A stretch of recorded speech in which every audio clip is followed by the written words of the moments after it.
Pessoal, então nós vimos sobre o islamismo, o surgimento. O islamismo também foi uma religião bem forte também na África. Olhem aí na página 52 para a gente continuar a nossa explicação. A religião islâmica passou a fazer parte do cotidiano de vários povos africanos a partir do século VII. A princípio, o islamismo foi difundido no norte da África, mas logo foi conquistando outros adeptos em outras regiões. A difusão do islamismo aconteceu por meio do comércio. Lembra das rotas que a gente viu? Isso tudo facilitava, porque a pessoa ia para um lugar, falava um pouco do que conhecia, aí depois ia para outra região. Então, a sociedade que foi possibilitando aí a expansão do islamismo na África. Outro fato também que levou à expansão do islamismo foram os ulemás, que são os estudiosos e professores nas escolas islâmicas. Eles foram importantes na difusão do islamismo pelo continente africano. Eles eram profundos conhecedores da religião e peregrinavam aí pelas mais distantes regiões, ensinando os princípios islâmicos por meio da leitura do Alcorão, que foi o livro sagrado que eu falei para vocês, que tem lá os códigos religiosos, morais, políticos, tudo ali explicando sobre o islamismo, que é nesse livro. A escravidão, ela existia já na África, bem antes de começarem a trazer os africanos aqui para o Brasil. Então a escravidão sempre esteve presente em todas as sociedades africanas islamizadas. Os escravos desempenhavam diversas funções.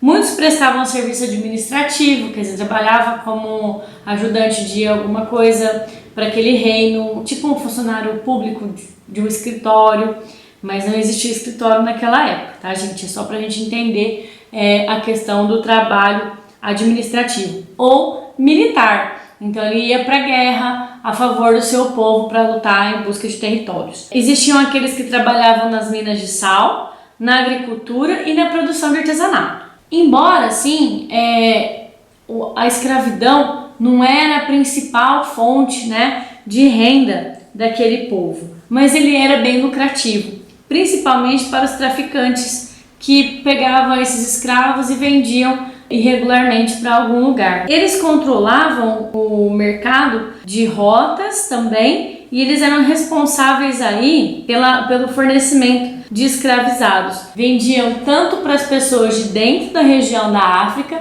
como também começaram a vender para os europeus, que foi aí que começou toda a questão da escravidão que a gente conhece. Então a maioria era vendida por traficantes que vendiam ilegalmente aí esses escravos.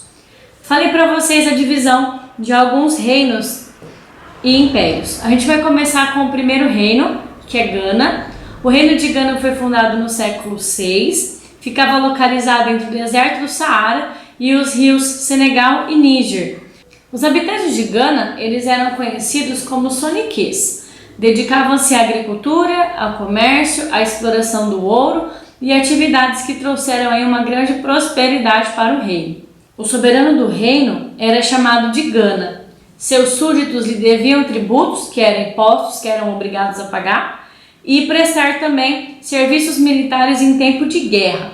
Outra coisa que era uma particularidade do reino de Gana era que para seus soberanos era mais importante ter muitos súditos do que grandes extensões de terra. Então contava muito mais ele ter muito mais seguidores, aquelas pessoas que trabalhavam para ele, como serviço militar em tempos de guerra ou outras funções, do que ter uma grande extensão de terra. Então era muito melhor ter gente ao meu favor que lutava junto comigo, ter um grande exército, do que ter uma grande parcela de terra.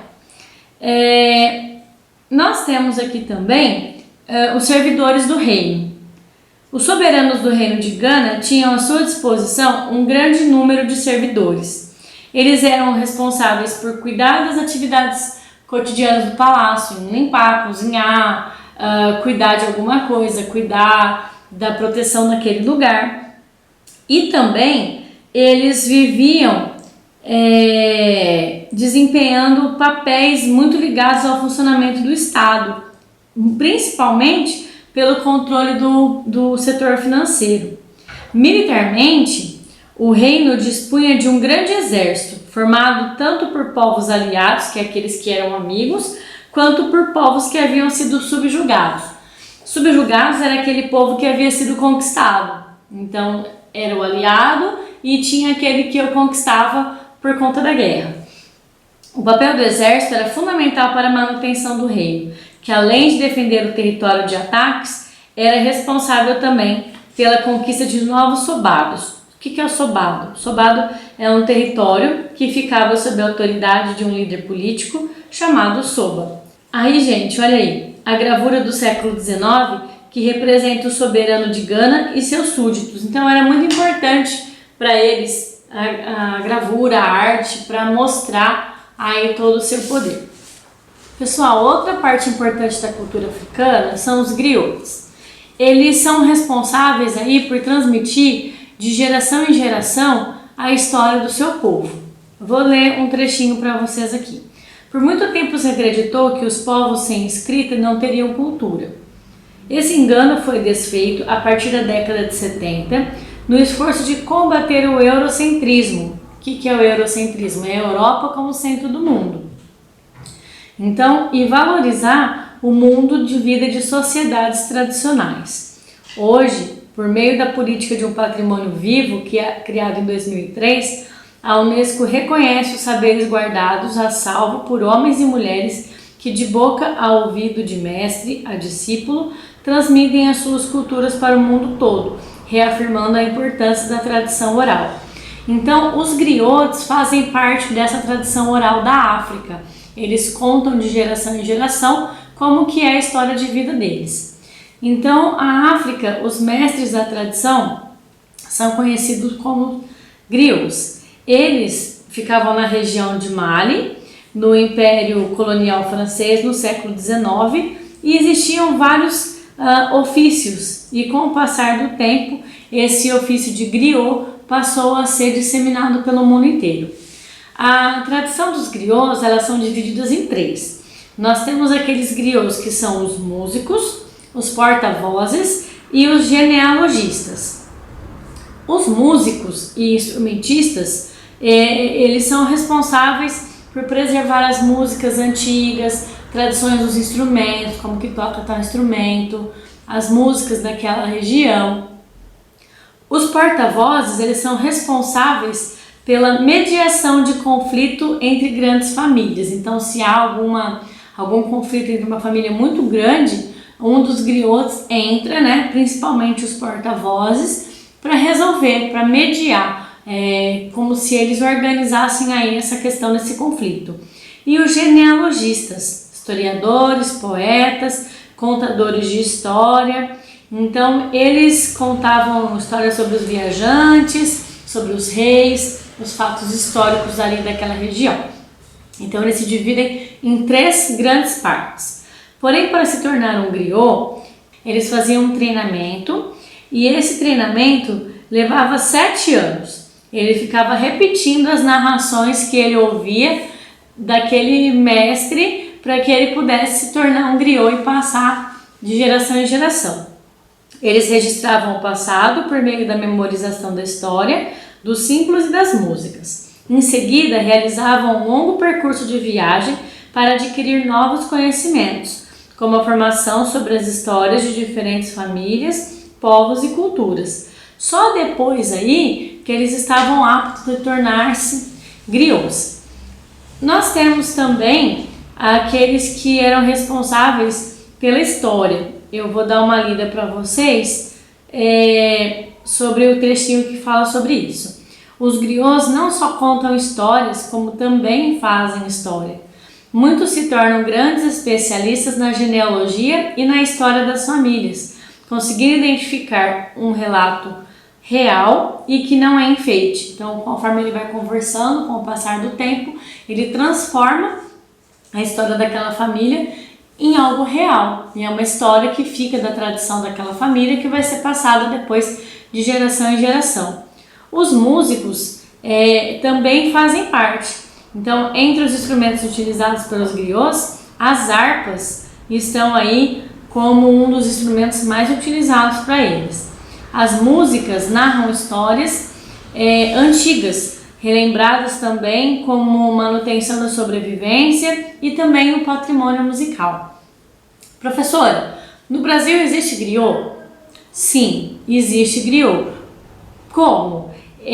Devido aí à vinda de muitos africanos para cá, havia a necessidade de continuar a história deles. Eu sempre falo para vocês que cada um que chegou aqui buscou a sua permanência da sua tradição. Falei para vocês uma vez na aula que eles eram separados das tribos, então quando chegavam aqui um grande barco de escravos, não vinham da mesma tribo, justamente para evitar que eles se comunicassem, mas havia aí a necessidade deles se manterem na sua tradição.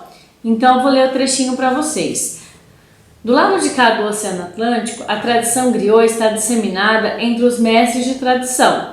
Estão ligados a diferentes manifestações culturais. São artesãos, músicos, guardadores de história, que herdam de seus ancestrais conhecimentos medicinais, culinários e ceramistas, que foram difundidos por todo o Brasil.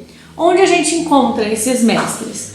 A gente encontra eles na Folia de Reis, na festa da Congada, num cortejo de maracatu, numa apresentação de capoeira, nos festejos do Bumba Meu Boi. Então tudo isso tem a presença aí dos africanos. É bem legal, né, conhecer essa parte da cultura africana que a gente não sabia e como que ele é importante para que essa história não se perca. Então existe alguém dentro daquela tribo, daquela região, que se preocupa em manter viva a história do seu povo. Já pensou que legal? Se a gente tivesse também pessoas que se importassem em guardar as tradições, tudo que a gente viveu da nossa sociedade?